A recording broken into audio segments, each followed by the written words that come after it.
The Nuggets don't rebuild, they reload. Welcome in or welcome back. Super excited today. I have had this date on my calendar circled for a very, very long time because we do have a very special guest, Pokemon fanatic, fellow WNBA enjoyer, over 4,000 subs on YouTube, a huge part of the Who Has Hoops community over on Twitter, and now officially on Spotify, the host of the High Post podcast. Everyone welcome in the Drop Step Network. Woo! Thank you so much. Thank you so much for the intro.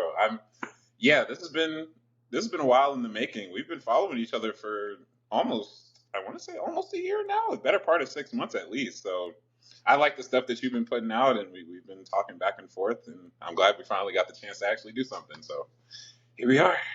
Yeah, absolutely. Big fan of yours. I'm glad that the feeling is mutual. Like I said, I've had this circled on my calendar for a long time. When I had the idea that I wanted to bring content creators in for these kind of season previews, there was only one name on my list for the Nuggets. It was either you or I was going to do a solo episode. So I'm glad that you said yes. Hell yeah. I'm always down to say yes. Always down to talk the Nuggets for sure. For sure. We love and appreciate that about you. I want to give you the chance and the platform to kind of introduce you to my audience and for people who may just be stumbling across this video on YouTube. Who are you, the Nuggets fan? How did we get to this point? Oh boy, who am I, the Nuggets fan? Well, my Nuggets fandom started kind of unofficially around 2019, 2018, right before the So a bubble. bandwagon, I see. I got in right before the takeoff. So, but no, I had been technically a basketball free agent ever since I started watching basketball. I just like the league way too much to end up picking a team and sticking with them. And then Jokic came along, and then I started seeing how he played, and it just really aligned with how I like watching basketball. So then Jokic got me into the Nuggets, and then Kenneth Faried kept me there, and then Jamal Murray's rise kept me there, and then it's just been fun hoops, and I think that's what kept me in. That's what drew me in the first place. They play such a fun brand of basketball, even if it is very fundamental, very ball movement heavy. It tickles it itches a part of my brain that other teams just didn't. So they've had me for almost 10 years now, and I'm not going nowhere. I think it's due in part to how Jokic plays basketball, but that whole Nuggets offense is very Eurocentric. I know a lot of overseas fans can watch a Nuggets game and really find themselves loving the game because that's what they see at Panathinaikos or Real Madrid or whoever. So I think it's really easy to fall in love with that style of game. And once you get hooked, especially when it comes to the NBA, that's when you get hooked on the athleticism, like an Anthony Edwards, like a John Moran. That's what keeps you around. But it's the fundamentals that sink you in. Absolutely, yeah. They've been and it's been the same model for basically the entire time. Like aside from a couple tweaks here and there, of course, Jokic is a big part of that because he's the template, he's the model. But it's just been a brand of consistent hoops, and it's just it's very Spurs-esque. The dynasty that ran for 18 years, it feels like they played a very firm style of basketball, and they just kept succeeding with it, and that's what the Nuggets have been doing. So it's just been really easy, honestly, for me as a fan.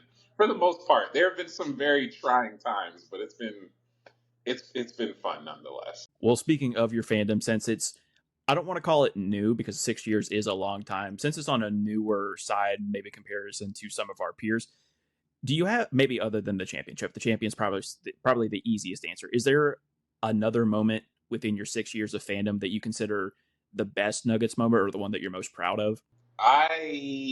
There are a couple of moments that really do stick out to me since I've been a fan. Number one, I think the pass that initially made me a fan in the first place was it was the fast break. Jokic had the ball. Kenneth Faried's running to his left, runs down the lane. Jokic does a wrap pass, no look, gets to Kenneth Faried, and it's just a bucket. I'm just like, oh, okay. So that's how we're starting off the intro to this fandom. And then that was a big moment for me.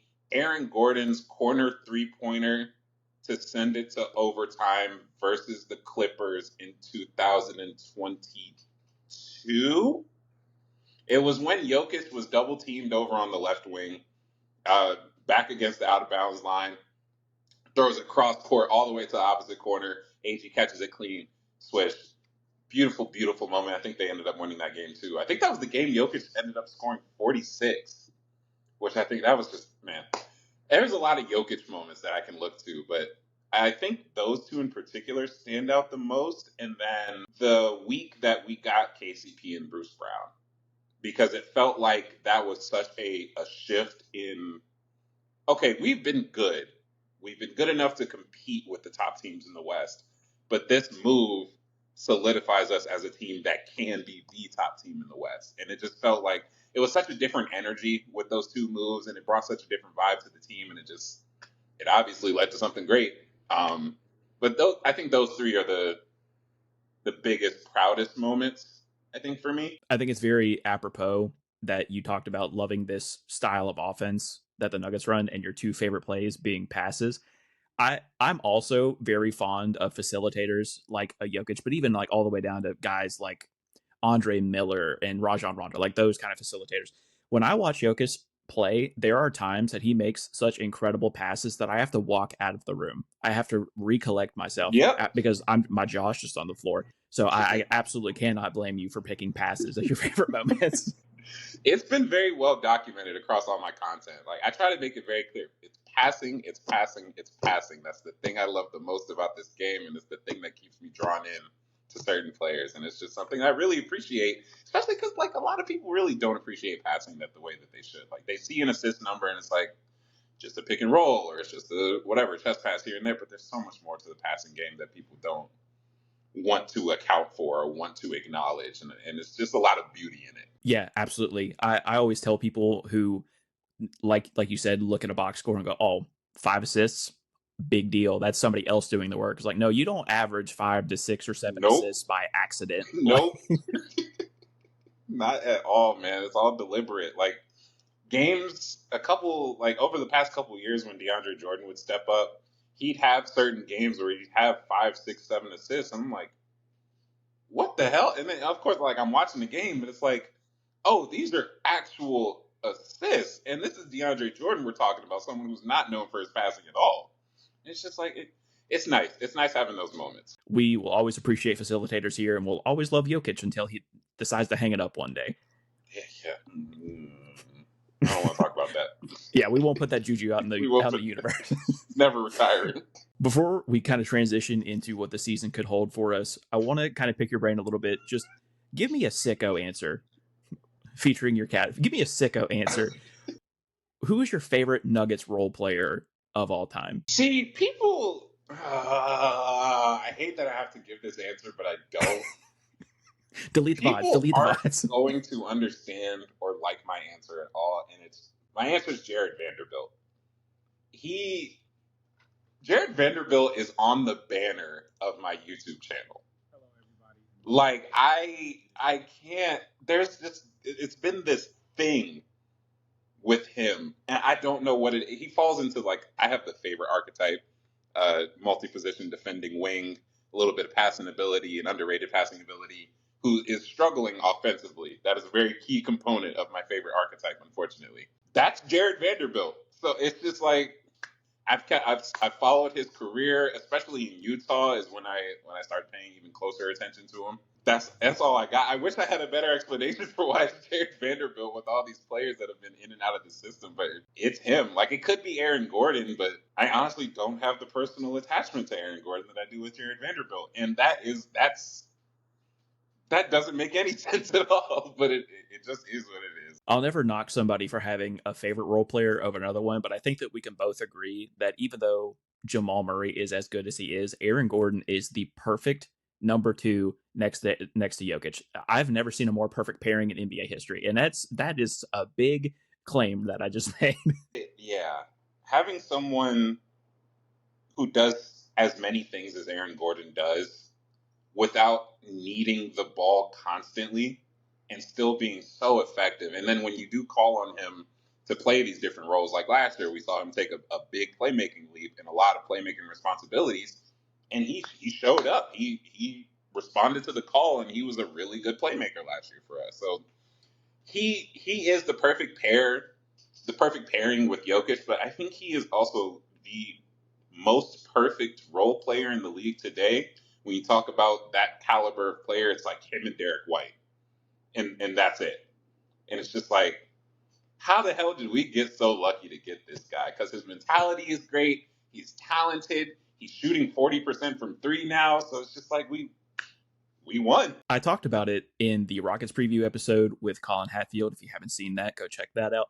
But I was talking about players in the NBA being woefully miscast in who they're supposed to be. And I brought up Aaron Gordon as a good example of that. He was brought into Orlando, the number 4 pick in that year's draft, to be the guy for Number one, Orlando. yeah.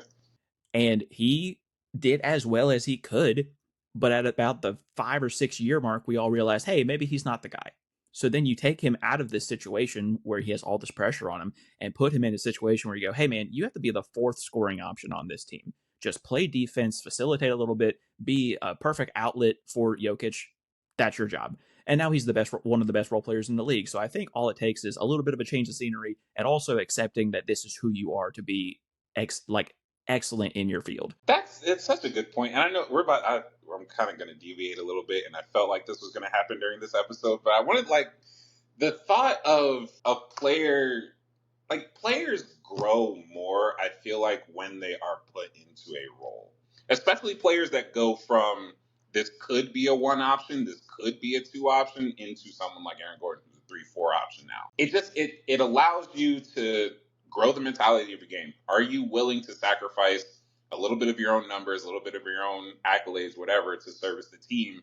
Still get yours, but still be effective for the team. Are you able to grow in the different areas in order to be effective for your team in the areas that they lack? And are you willing to show up every day? Are you willing to play alongside the stars that are now in front of you? And Aaron Gordon's got all three of those to the maximum degree. And I think like that's such a beautiful part of an NBA player's journey, is the acceptance that you just are not the guy, and that there's nothing wrong with that. Like there's absolutely nothing wrong with being the guy. That's how people stay in the league now. You can't everyone can't be the guy. Someone has to do something else. Someone has to do the dirty work, the gritty work, the connective passing work, stuff like that. Like you don't find that everywhere. And having players like Aaron Gordon just be around, it's really nice to see. It's really refreshing too. Austin Rivers actually talked about this too. He was comparing his own career to KCP's.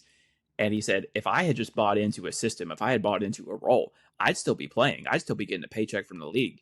But because I didn't, because I wanted to have the ball in my hands like Jamal Crawford and score 20 a night, I'm out of the league. That archetype doesn't exist anymore. So I think buying in is ultra important. Now that we can kind of transition into the season preview, like I said, the Nuggets don't rebuild, they reload. I think if I'm being an objective fan, if I'm being an outside viewer of the situation, you guys didn't have a great roster last year, but because of Nikola Jokic's excellence, you maybe hit above your weight class, for a lack of a better term. Are there things from last season that you think that you could build on now that you have this revamped roster? I think, and we just talked about it, but Aaron Gordon's playmaking, I think, is going to be a huge focal point going into this next season, especially with someone like Cam Johnson, who is going to be able to help with those playmaking duties. I think we'll be able to see Aaron Gordon be even more of a hub, right? When Jokic is sitting down and we bring in Val, we have a Val AG front court who both know how to be a focal point of an offense and know how to facilitate the ball. So I think that's one of the things we can build on, Aaron Gordon's playmaking. And I also think we can build on Peyton Watson's time last year, his developmental time last year.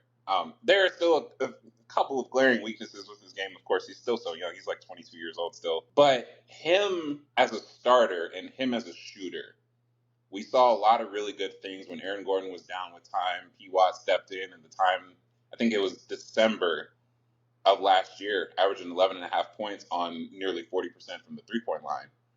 I think that's something that can be built on as well. Kind of leaning into the competition aspect of the second unit, I think that experience for Peyton Watson was really important, and that the team will be able to take that and build that second unit out even more and with more confidence. I think those two are going to be the biggest things. He actually did a great video about him and Julian Strother, dropped a couple days ago. Please go check that out. Links will be in the description as always. I think it's really easy when you had the offseason that you did to kind of get maybe a little too excited, maybe, jumping the gun a little bit. We do have to start foundationally. All the teams build through the draft. If this team came into this offseason the exact same that they did last year, I would be more concerned about the fact that you guys are in what I have called draft asset hell. Yep. No first rounders for a while, not a whole lot of second rounders. Are you concerned now that you have made these moves and you have a better roster that you don't have draft picks? Yes and no. Like, there's always the part of me that's like, okay, what are we going to do after this phase or after, after this era? But I can't care about the next era right now. Like, we have Nikola Jokic at 30 years old. Like, honestly, forget the future. Like, some teams mistakenly mortgage their future when they don't have a team that's actually set up to be champions and have a lot of very strong and obvious flaws. The Nuggets have the foundation to kind of just play however they want when it comes to their assets. And I think the one first round pick that we had available to us this offseason was used very damn well. So it's like, as long as if they replenish, if we get one first round draft pick at a time, year after year, like, and we use it in one strong foundational move, like the Nuggets, the only thing that we've been asking for the Nuggets to do for the last couple of years is the margin moves, and you don't need a whole lot of draft capital to make those margin moves. And we have so many people under contract for multiple years already, extensions signed out the ass everywhere. Our young player farm is honestly not the worst. I would love for it to be better, of course, but it's not, a Christian Brown, Peyton Watson, Julian Strawther, Deron Holmes core four as the next generation of Nuggets. I don't mind that at all. I think they're in a really good spot to not care about assets almost at all, really. To your point, there are teams that incorrectly do this. They mortgage on a younger player that isn't ready to take that leap. You could make the argument that the Nuggets championship window opened like 5 years ago. So when you have this player that's on this zenith that Nikola Jokic is at 25 at the time, yeah, fuck those picks. We don't need them. Bye. Got the best player in the world on my team. You think I care about a 2032 first round pick? That's a seventh grader. I don't care. Give a damn. Win a basketball game. Get to the finals, man. That's what we're here for right now. I think that I've said it before on multiple videos. It used to be arguable because I was waiting to see how the rest of the league shook up. But I think it's now inarguable that the Nuggets had the best offseason out of any team, turning nothing into something. And we'll get to the departures in a minute, but your additions, you brought in Cam Johnson, Bruce Brown, Tim Hardaway Jr., and Jonas Valanciunas, all with Michael Porter Jr.'s money, by the way. So I think we can, again, say that this is the best offseason by any team this year. I think the roster now is, and maybe this is a bold claim, you could probably give me a better insight on it. It's the most perfect roster that Nikola Jokic has ever had, including the championship team. When you have these big expectations, when you have this perfect offseason, does that give you any sort of anxiety heading into the season, or are you cool? No, that's a great question. Because it does. Like, I'm obviously not a part of the team, but if this team doesn't meet their expectations for this year, it's gonna hurt me. And it's gonna hurt me a lot. Because it's like I don't wanna believe things seem too good to be true. But I do have to keep that in the back of my mind. Like, okay, like literally anything could happen in the NBA season. We're in the middle of Kawhi Leonard's contract being called into question and potentially voided because of some other issues with the cap circumvention. And I'm just like, that wasn't on my bingo card. So it's like you never really know what's going to happen in the season. But yeah, I have a little bit of anxiety because it's all on paper right now. We haven't seen this full team play with each other. We've seen them at the Rico Hines runs. They've practiced a lot, I'm sure, during training camp and whatever. But I mean, we just haven't seen it yet. So there's really nothing to be concrete on with all this stuff. Bruce Brown was here, but that was 2-3 years ago. So is he still going to be the same player? Is Cam Johnson's injury bugs, are those going to pop up again this year? Like, is Tim Hardaway Jr. just going to magically regress off of a cliff after shooting 60% on wide open threes last year? Like, these are a lot of questions we have to ask because we did sign a couple of older players. We have players with a little bit of history, whether it comes to their physical history or just not being a consistent player, i.e. Tim Hardaway Jr. in the playoffs last year. But there's a lot of factors. there's a little anxiety, of course. I wouldn't be a fan if there wasn't. Not too much though. Because of the departure of Michael Porter Jr., which we'll touch on more in a little bit, being able to get a 4-for-1 is super rare in today's NBA Man, specifically. But I think if you were to look up one dimensional as a definition when it comes to any athlete ever, Michael Porter Jr. is probably it. And I don't think a lot of that is his fault, right? He was the number one player coming out of high school. He was still a highly touted recruit, even though he had all those back problems. Comes into the NBA, is like the steal of the draft because he went 13th to an already good Nuggets team or an ascending Nuggets team. Like he was kind of asked to just go score 30, and he did that to varying degrees of success. And now, because he's been in the league so long, and he's only been asked to do that. There's no such thing as Michael Porter Jr., the defender. I mean, he's Michael never swing the rock Porter for a reason. Like he was asked to do a role, and he tried his best. But when you look at his shot profile, and now you're spreading that to Cam Johnson, who's more efficient, and Tim Hardaway Jr., who theoretically could be more efficient, I think that in the long run, you have better opportunities to hit more shots than you would with Michael Porter Jr. coming off a pin down screens from Jokic. yeah, like I mean, like you said, a 4-for-1 is just a win in like the very basic sense of the word. Like I, especially with the talent that came with the four, like Cam Johnson is a better basketball player than Michael Porter Jr. And then to be able to get more players on top of that, like, come on, how can I be mad? I would be remiss if we didn't touch on the fact that none of the players on the team last year who had their contracts up are coming back at the time of recording. There was a little bit of buzz like 2 weeks ago that Russell Westbrook could theoretically come back. I don't see that happening because no one is coming back that was up for contract. Is there someone that you could miss coming into next season, or are you kind of just okay with leaving things how they were? I think this second unit honestly will miss Russ a little bit. Like, I think like having an actual experienced point guard, someone who, unlike a lot of the rest of the roster, actually generates some rim pressure and gets downhill and gets to the free throw line. On top of the passing, which is just a given with Russell Westbrook, but I think the bench is going to miss that solidified point guard play. It's going to be filled with Bruce Brown and Jalen Pickett, so we'll see how that goes. The good thing about the Nuggets is that they don't really necessarily need a backup point guard to be that phenomenal, but I think it's a presence that will be missed in a couple of different areas for sure. But I don't think it'll be season breaking or anything like that. We love Russ here on this channel. No Russ slander will be tolerated. I think I've made a couple short form videos about this, not to go on too big of a tangent. Obviously, I want to keep the subject, but he's shifted and he's skewed the view of what we view as the triple double. He made that shit look easy, and it's not. I'm not too old to remember a time where the league leader in triple doubles was Lance Stevenson with 5, and then he's 30, 44 that year that he averaged the first year he averaged a triple double. Like, Yeah. this is a hard thing to do. If it was easy, everyone would be doing it. So we have to give Russ his respect. Is he a flawed player?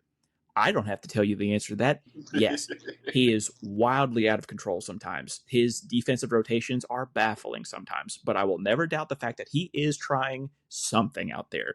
Whether that's putting too much pressure on the rim, whether that's the 15-foot jumper that he was automatic in Oklahoma City but is not now, or whether that's a no-look pass on a fast break. He's just trying something, and I have to give him props for that at least.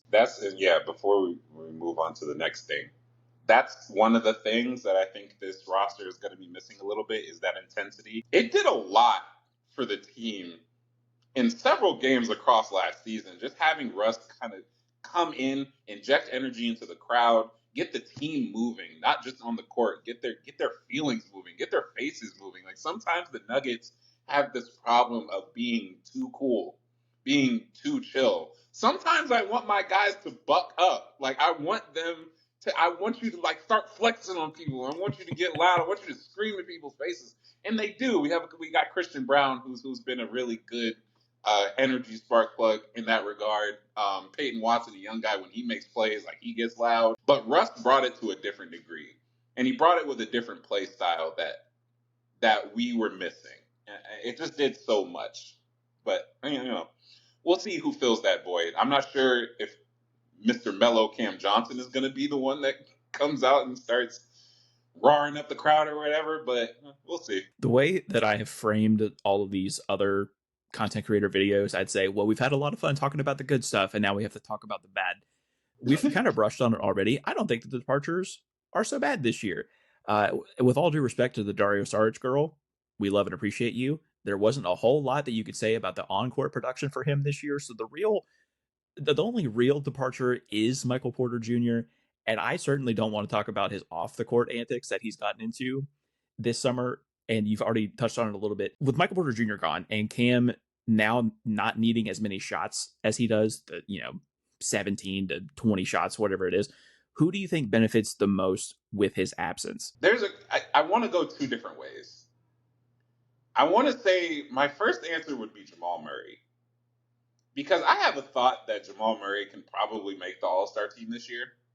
Just based off the things that we've seen in the offseason. He's actually, he had a whole offseason to recover. He's been in the gym. He was also at the Rico Hines runs. He's been putting in work, too. I have no reason to believe, I think he's the slimmest he's been in 2 years to start the year, which has been a thing with Jamal Murray for pretty much his entire Nuggets career, is coming into the season not in shape and taking a couple months to catch up. But it looks like he's already caught up. So I think those shots leaving Michael Porter Jr., not all going to Cam Johnson, is going to help Jamal Murray's case for All-Star. And then my second answer, I think, would be Julian Strawther. But that's so reliant on him actually getting the minutes in the second unit. So, the Michael Porter Jr. shots, the rangy shots that we need, the transition above the break 3-pointers, those are going to go to Tim Hardaway Jr. as well. But I would hope that they also go to Julian Strawther, because I want to see him develop. I want to see him get more minutes, and I want to see him be trusted even more. Because there were a lot of moments last year where he was our de facto shooter on the court, and he showed up in those moments. But I want to see it more, and I think MPJ's departure is a path for him to get to that point. I don't know how you feel about it. I'm going to go on a little bit of a soapbox here. I think that all-stars are fake, for lack of a better term. When I look at somebody's career, I care way more about your all-NBA appearances, your all-defensive selections than I do all-stars. For sure. With that being said, I think it would be a disservice to Jamal Murray's career if he doesn't end his career with at least one. It's wild that he hasn't made one already. And I said the same thing about a guy like CJ McCollum, but it's too late for CJ. He's not going to make one now. So we have to get Jamal into the All-Star game. Man, he does it to himself, because we all know he is an all-star level player. He's a borderline at Jamal Murray's peak, his absolute best. He is a borderline all-NBA player. And it is so frustrating to see him shoot himself in the foot so many different seasons, just not being ready, having his efficiency take a little bit of a hit at the start of the year, and not having the numbers by the time February comes around to actually make the All-Star game. It's unfortunate. It hasn't really, like I said, All-Star is an All-Star is an All-Star, whatever. We care about the All-NBAs. We care about the finals. We care about the rings. And it hasn't hindered us in any way. But I think there would be a little bit of a different motivation for him. The ring is already taken care of. This is a season where the roster is as best as it's looked since his time in Denver. I think he sees, and this is me guessing, but I would hope and guess that he sees this opportunity in front of him to actually come out guns blazing on game one and really shoot for that. Because, all NBA players want a personal accolade. We can sit up here and play politics or whatever. They all want a personal accolade. Of course they do. And even if it is just an all-star, I think that's pretty important for a lot of players. And I think that's important for Jamal Murray too. I think Jamal is in this weird situation when you see other players play off of someone who's fantastic, right? Think about the Heatles in Miami. Think about the Golden State Warriors with Kevin Durant. Think about those kind of teams. I mean, respectfully as possible, if Draymond Green can get an all-star on those kind of teams, if Chris Bosh can get an all-star on those kind of teams, what are we doing with Jamal? I think that he gets discredited a lot because he's playing off of Jokic. And I don't want this to happen for you all, obviously, but if Jokic had a really heavy load management season, or if he had some nagging injury where he was out for 20 games and Jamal had to step up, I think people would go, oh, he's good. He's like That's good. that's such a good point because when we saw it in the conference finals against the Lakers when he averaged 30 on 50, 40, 90, the whole world woke up and was like, "Oh, wait a minute." So this is and then that's when we started getting the overpowered. That's when we started getting the oh, this was the destined chip. Oh, there was nothing no one could have done. That's when we started getting those talks when people started seeing what Jamal Murray actually was. Just like, yeah, I had this dude the whole time. I'm not going to say that it's never happened in NBA history before, but it is very weird that you have someone who's a at worst top three player in the league have a sidekick as good as Jamal, and people go, nope, he's not that good. Actually, I think it's just so weird. I feel bad for him, honestly. It like that conversation really does. It makes me feel a little bit bad for the other players on the team. And I feel this sort of way more when I start listening to the post game and the pre game interviews with all the players, and every single question is directed like, "Hey, what do you, Jokic did this? What do you think? Oh, what is playing off Jokic? Oh, what?" I'm like, guys, please. These are all such talented players on their own. It's just like, yeah, it comes with the cost. You play with Jokic, you're gonna get a bag if you decide to leave. You're not gonna get the praise and probably the accolades that you would like if you're gonna be here. But you know, it's whatever. I think it's a good note to kind of end on. All these players that were brought in and who are already here, they're buying in for a championship possibility. What, like you said before, they want an All Star, they want an All NBA selection, but I think they'll be okay with a ring at the end of the They'll year. be, yeah, for sure, for sure. Now that we have looked at all the transactions for your own team, what's your realistic expectation for the season? And you can give me your objective NBA fan answer or your Nuggets diehard answer. I'm okay with either, honestly. I'm gonna give you both. I'm gonna give you both. The fan answer in me wants to say this is a finals level roster, no ifs, ands, or buts. On paper, this is top to bottom, I think the best constructed team in the league. And I see a finals appearance. I think that is my realistic expectation for this team. And I don't want to I don't want to undersell what this team is and undersell how I've been talking about what this team can be and the moves that have been done and how much I'm praising them. Like I want to stay consistent with that. And that consistency means that I think they can make the finals beating the Thunder, which is I think that's the only mountain to climb right now in the West at the moment for the Nuggets. That's my fan answer. My objective basketball answer will never to be will never be to say that someone's making the finals outright. Unless we're talking about the LeBron Heat, unless we're talking about the Steph Curry Warriors. Those are the only two teams that have been given y'all are making it, no ifs, ands, or buts. I think realistically it's a conference finals appearance as the floor. Like I said, talent wise, we're better than the field. I think we match up really well against the field. We match up against the best team in the league already. So, you only get better from what you were last year, which was a really flawed season. And you get better to this degree. You know, I can only shoot really high. So conference finals are nothing, honestly. With all of the moves that you made this year and all the expectations that a lot of other fans and a lot of objective fans have put on this team, do you consider this a championship or bust year? And at the end of the year, if you don't make it to the Western Conference Finals or even fall short there or in the NBA Finals, do you view it as a lost season, or do you think that this could be a stepping stone for next year, the year after next? Anything less than a conference finals appearance would be a bust. It would be a failure of the season. Because we're making these moves to win now. These aren't moves for 2-3 years into the future. This is a move for 2026. So to not have anything come of that would be a major disappointment. And I know, and this is a slight little tangent, but it bothers me when people say this player hasn't won blah blah blah or they haven't done anything. And it's like you look at a player with 4 straight conference finals appearances. I'm like, only 2 teams make the finals, right? Like, only 4 teams make the conference finals. Like, that's not an easy thing to do. Like, yeah, they didn't come away with an actual trophy and a reward, but they're getting deep into the playoffs every single year. So that helps my view on like not seeing most seasons as a failure or a bust. But with this team specifically, yeah, like you better get somewhere. Like we're not second round exiting anymore. We're not first round exiting anymore. We're getting to the mountaintop. No ifs, ands, or buts. I always tell people that watch this sport, or any sport really, winning is hard. They give out one trophy at the end of the Yep. year.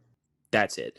So when you see someone like a LeBron, like a Steph, walk away with 4 out of a career, even though their career lasted 20 years, that's pretty good clip, if I do say so myself. And the Yep. players that are in this pantheon of some of the greatest of all time without a ring, like Allen Iverson and Charles Barkley, that doesn't make them less of a player.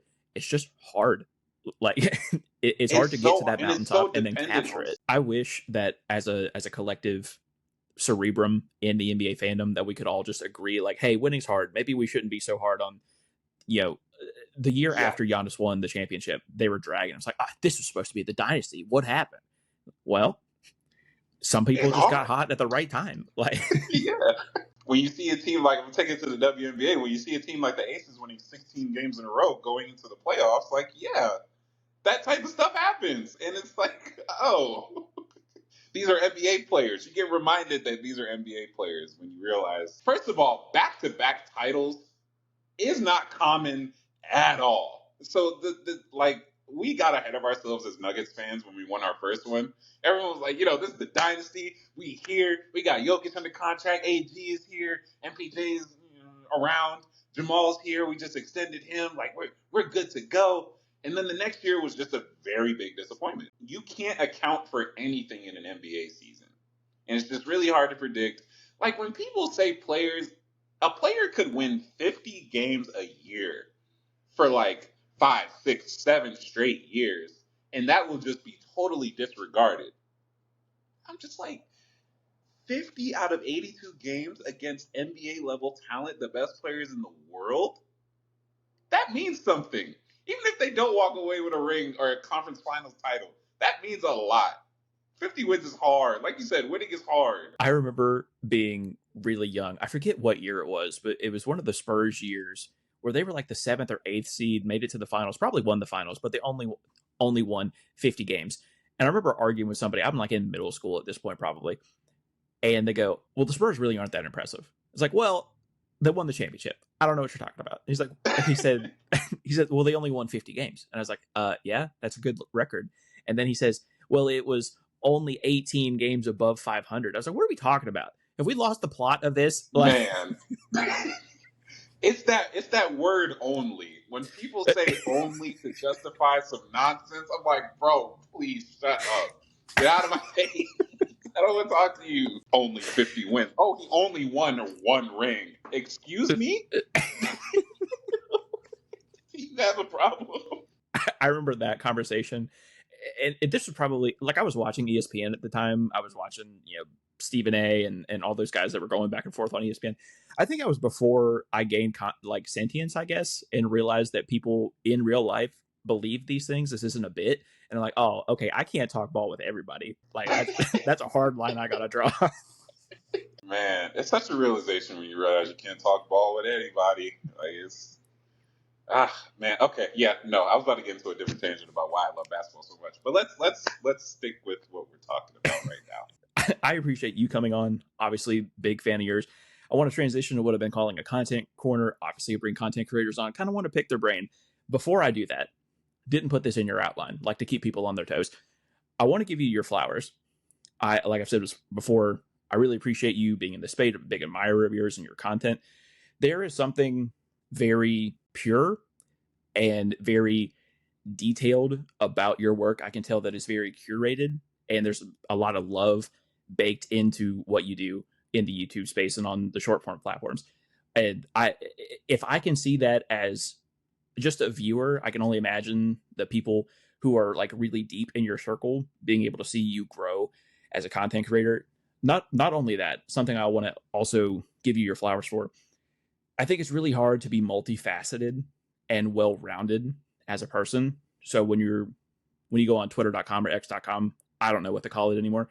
When you go on there and you see that you're plugged into the sports world and also pop culture and also politics, I think it's really hard to achieve. I wanted to give you those flowers because I think that all of those are admirable traits. Is that something that you work on, or is that something that just comes natural to you? It's very natural to me. Like one of my mottos is when it comes to being like plugged in with certain stuff, especially the social issues and the political issues and stuff, I don't want to be someone who contributes to someone else having a bad day or a bad moment or a bad week. And I just don't want to give anyone that sort of moment.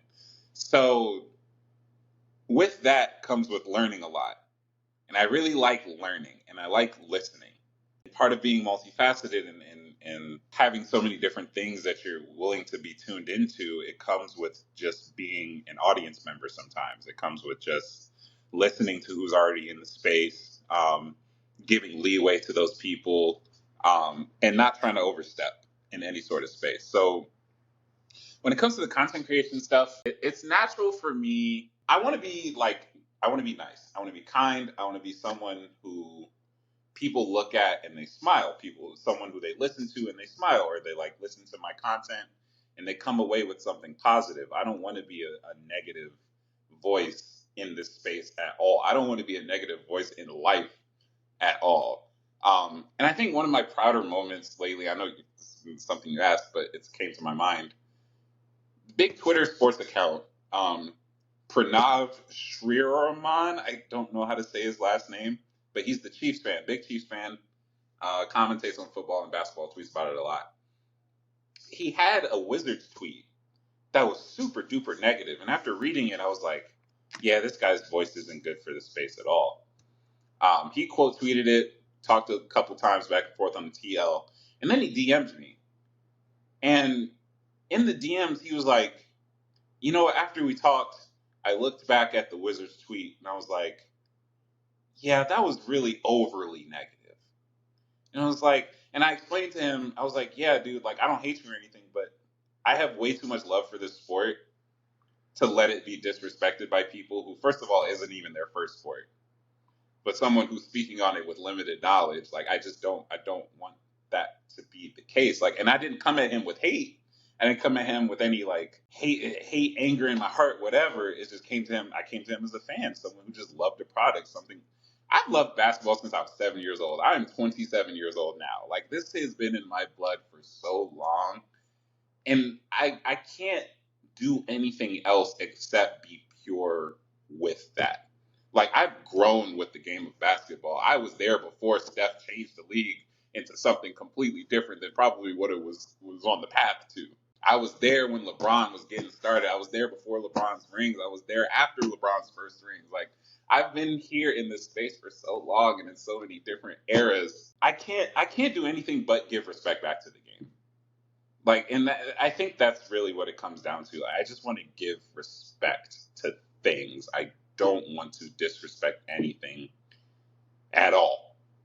Yeah, at this point blank period. So it's just how I was raised, man.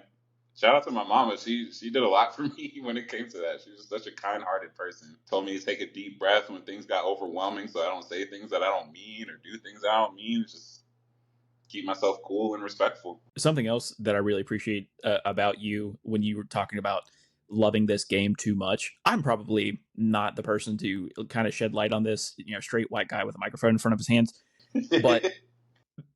but seeing someone like you in your space at the size of a creator that you are, being so positive about the WNBA game is really refreshing, because there's this weird stigma about men talking about women's sports in a positive light that people are like, that's gay. Like, what do you mean? Is it gay to like hoops? Like,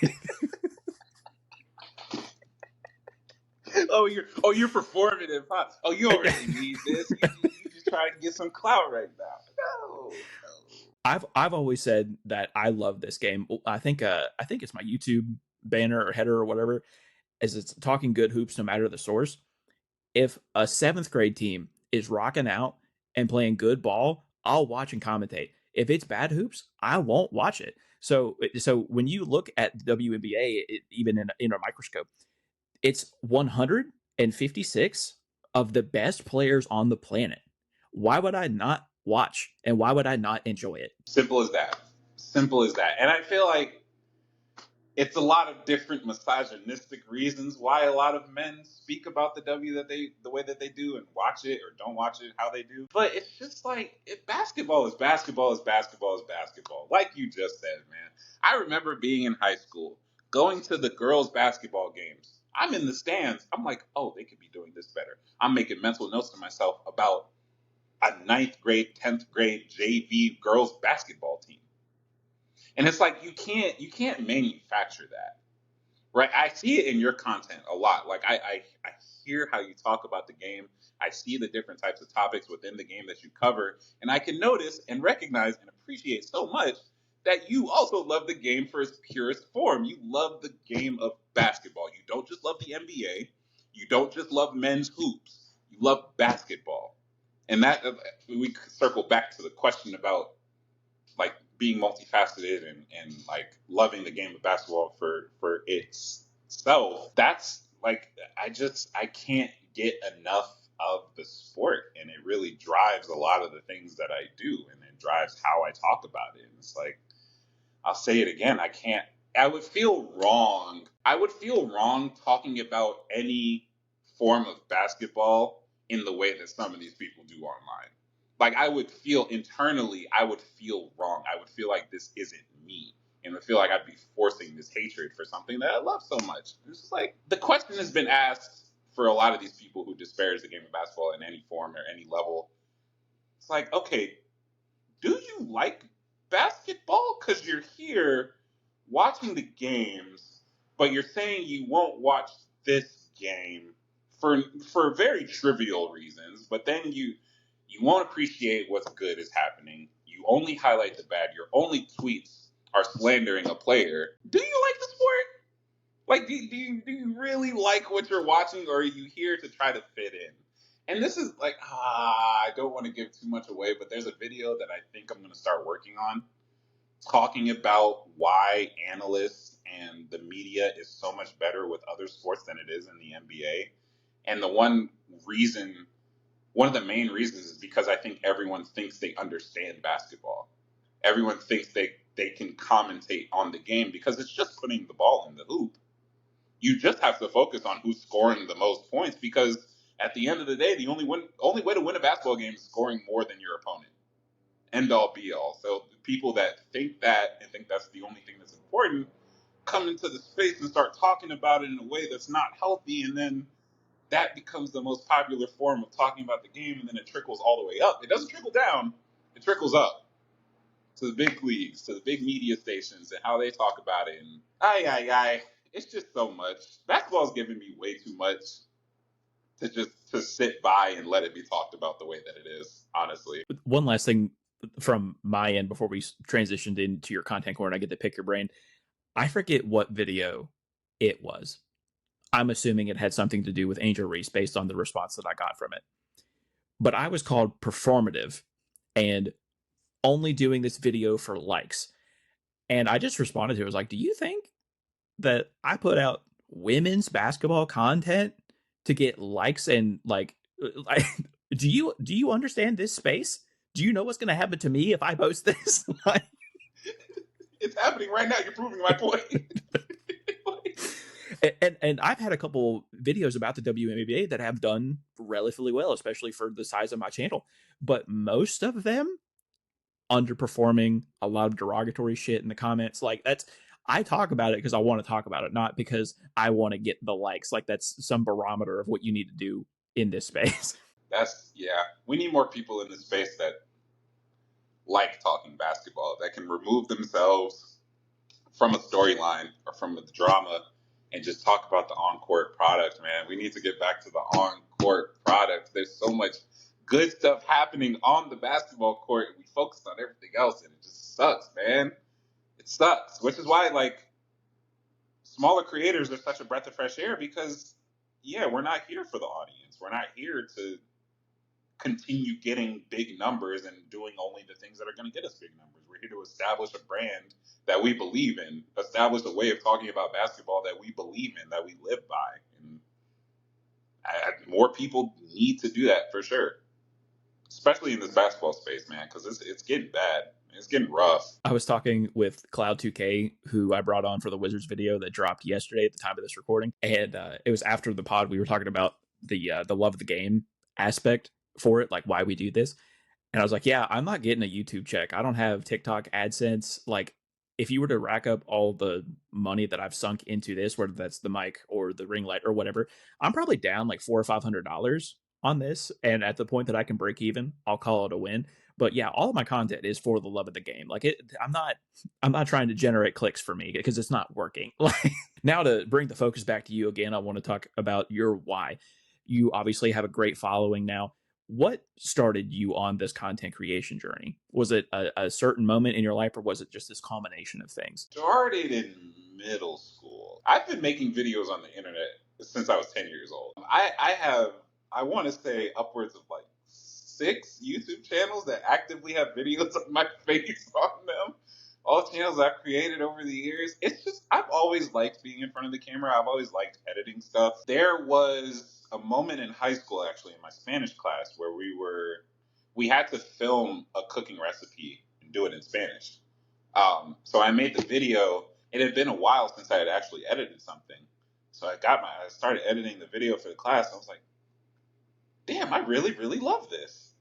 And it's just like that spark, it sparked right there again, got me back into making YouTube videos, little skits, little commentary videos. And then the basketball part of my content journey started in 2021. I look back on that time, I realized like the week that I finally realized that I should start a basketball commentary channel, it was just a whole week of why the fuck haven't I been doing this before? Like this was so obviously the path, and I never saw it before that moment. It's like, okay, so our first video, we make a post game reaction to a Nuggets game. Really good feedback off the top. Second video, we make another reaction to a Nuggets game. Even better reception. And then the third and fourth videos, I think, were 16K and 20K views. And then that's when, like, you get the moment of, like, okay, I'm on the path that I need to be. This is exactly where I should be at the time that I should be here. And I get, yeah, that started where I'm at today. Technically started in middle school, but then restarted on the basketball version 4 years ago. So here we are. Are there any content creators, whether they're in the basketball space or not, that inspire your content in any sort of way? No, I don't. No, I don't think anyone like inspires my content in a sort of way. I have content creators that I look up to, people that I think produce really good stuff and are good voices and good people. I don't think there's been a inspiration on the actual content, like when it comes to the editing style or like the talking style, how I construct my videos in the first place, what I talk about, like it's just kind of it's been my journey from the start, and that's why I loved it so much because I didn't really take outside input on how to get it started. I just started, and it's been growing and changing, and I've been tweaking things here and there to get it to where exactly I want it to be, and I feel like I'm at a really good spot in my content where it's exactly my vision right now. Yeah, I think you're in a great spot with your content too. Like I said, a video dropped yesterday at the time of recording this video. Mm-hmm. Big fan of that. Obviously, love all your stuff. That love that I was talking about being baked into your content, it's very much easy to see through that. We're both aspiring content creators. If someone's watching this and they want to do what we're doing, they're trying to be the next Stephen A or whatever the case is there a piece of advice that you would give them as they're starting out in their young journey? I have two pieces of really important advice. One, you're not going to get to where you want to be fast. It's not going to happen quick. It is such a grind, especially when it comes to basketball and sports content creation, because this field is so saturated, man. Every other person you know is trying to make a TikTok about this week's games, or like someone's trying to start a YouTube channel and start a podcast or something like that. Like there's so many people that I think people need to accept that your journey is probably going to take a lot longer now than what it would have maybe 10 years ago. And the second part of that, which actually ties into the first one, you have to make content that you actually want to watch. You have to make content that you thoroughly enjoy making, because you can't fake it. You can't fake it in this space. The fakes don't make it at all. And like even the people that talk about it in an unfortunate way, they're speaking how they actually feel. Whether how they feel is what I would agree with, that's not really the point, but they're speaking with authenticity.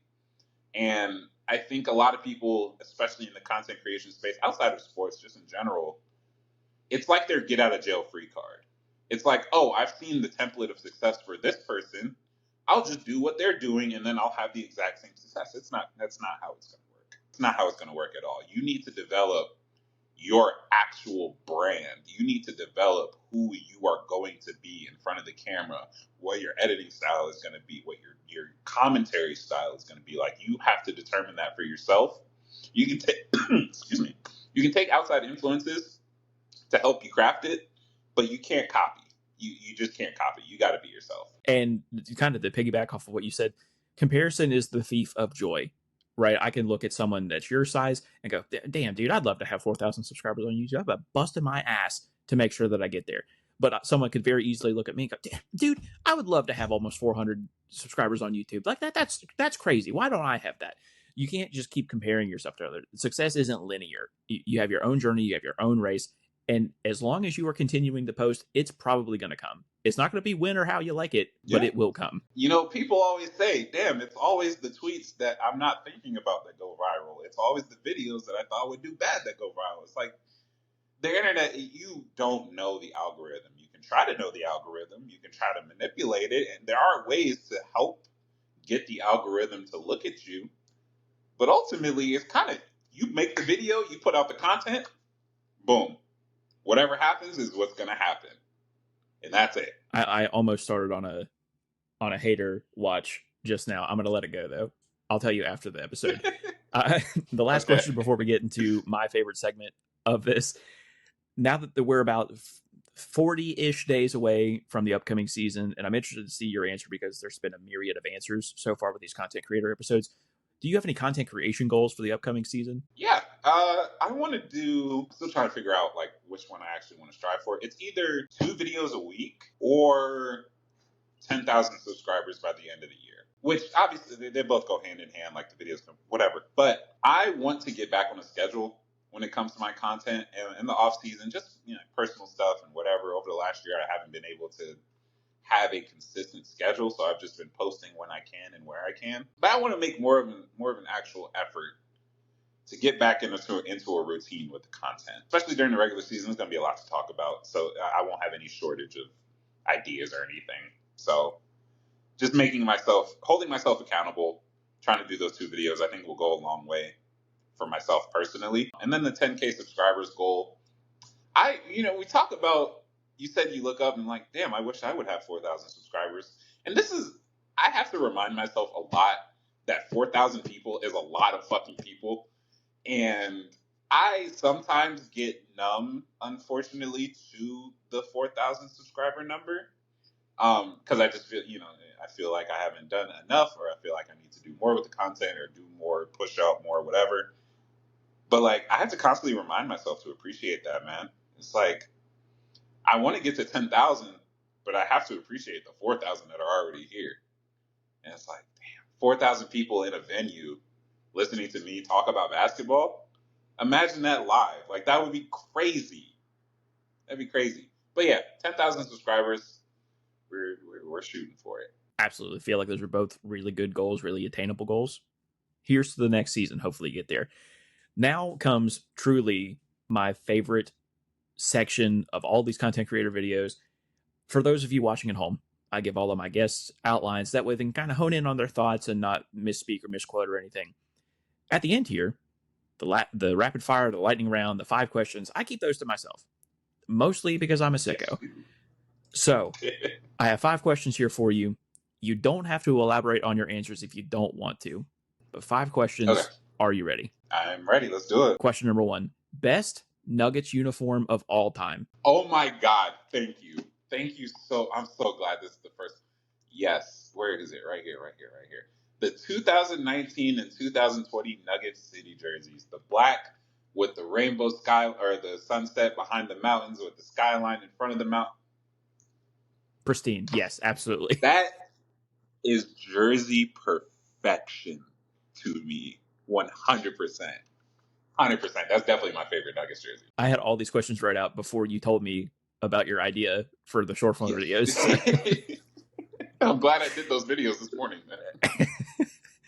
Question number 2. Biggest Nuggets what if? Oh, this is a good one. I have two. I think technically the biggest one would be, what if Michael Porter Jr. wasn't hurt and he still fell to us? What if he came into the league and magically got back to his high school self? What would our franchise look like? Would we have more rings? Would Jokic develop the way that he did? Would Jamal Murray develop the way that he did? Would we even have Aaron Gordon? Like, I think that's a big what if. We got a ring out of it already, which is phenomenal, but there could have been more, I think, with a souped up version of Michael Porter Jr. And then the second what if Bones Highland had worked out? Because it's such a, we talk about the energy and the speed that Russ brought. Before Russ, there was Bones Highland. The flashy plays, the flashy passes, running the floor with Boogie Cousins, running the floor with the starters. Like, he played such exciting basketball. It's such a shame that he just wasn't doing the work that was required to be a well-rounded player for this team. But yeah, I think those are my two for sure. We talked about how plugged in and how in tune you are with all things pop culture. You, like a lot of other people, especially in our space, got the Love Island bug. So in that vein, Yes. player you want to see cast on Love Island? Aaron Gordon. I think Aaron Gordon would kill it. I think Aaron Gordon wants to be on Aaron there Gordon's too. a very handsome guy, like very, very handsome man. But he's also a very good person. Like, he's a very down to earth guy, very knowledgeable, very smart guy, very sophisticated man. Like, I think he would do very, very well on Love Island. He would be a breath of fresh air from the cast members we've gotten the last 2 years, unfortunately. Well, we'll start the petition right now to get Aaron Gordon on Love Island for the next season. And if it doesn't happen, we riot. Again, at the top of the show, I said that you are a Pokemon fanatic. NBA player who you think would be the best Pokemon trainer? I'm thinking someone who is already leaning toward a nerdy background, so that already cuts it down a lot. Jokic, I know, plays Pokemon, so that's one. Miles Turner is really into Legos, and there's no part of me that thinks that he's not also into Pokemon to some degree. Derek Lively is also another one who builds Legos, so I think he might also be in that realm. I think, man, I feel like it's such a cop out answer. No, I'm not going to say any more Nuggets. I'm going to go with Miles Turner. Final answer. And last question before we get you out of here, maybe throw you for a loop. NBA player who you think would make the best Pokemon? I'm going to need a second because these questions that you're asking me, I've been prepared for months in advance, actually. I've been trying to get this video idea off the ground for so long. NBA players as Pokemon. Hold on, I want you to. I really need. Can I flip my camera, please? I'm not going to do it, but it's fine.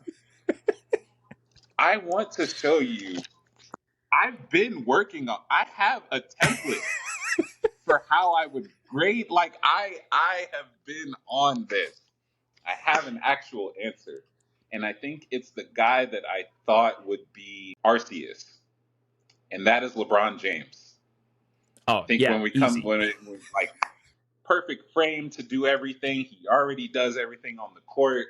So, like, I would have no problems with Braun being able to be a tank on the Pokemon field. I wouldn't have any problems using him as a sweeper. Like, I know he's going to outspeed some of the most important Pokemon. Like, I know Braun's got me. And I know Arceus got me in every single way. So that's my answer. We're going with Braun. You know, when I wrote this question down, I thought, wow, Austin, great question. You're really going to throw him for a loop on that one. But there was still a part of me that's like, maybe he has something in his back pocket. Because when we talk about sicko behavior, that's the type of shit I do in my free time. That's what I'm doing. Oh, what a great question. I was not prepared to have to answer that. I'm glad I kept this document around. Man. I think this was a great episode. Had a lot of fun. Really appreciate you coming by. In the top links of this description, there's going to be all your socials. YouTube, obviously.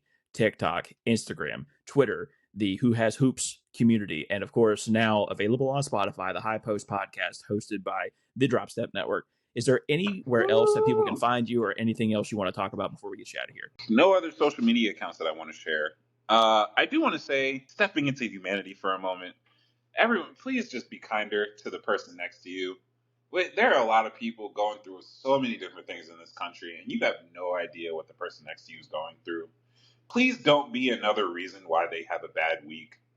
Leave people alone, smile at them, say hi, and just treat them with respect. I feel like it feels so weird having to be like, hey, let's respect people, but it feels like at this point in our time, it has to be said. So please just like move with kindness. That's all. Move with kindness. Even if someone is doing you a little bit wrong, don't stoop to their level. Just move with dignity, move with respect. Love your fellow man. That's all. Yeah, there's a reason that I end the videos that the way that I do.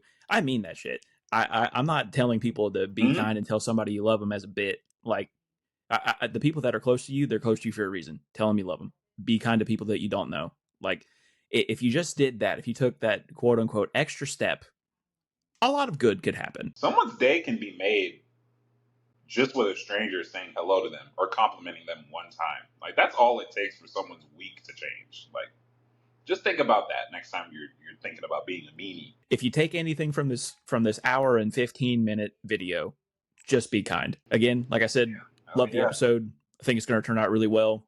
Appreciate you coming on. That's going to do it for me. That's going to do it for the Drop Step Network. Be kind. Tell somebody you love them. And I'll see you in the next one. Barely scraping by. Trying to stop puffing. I'm trying to be one of the greats.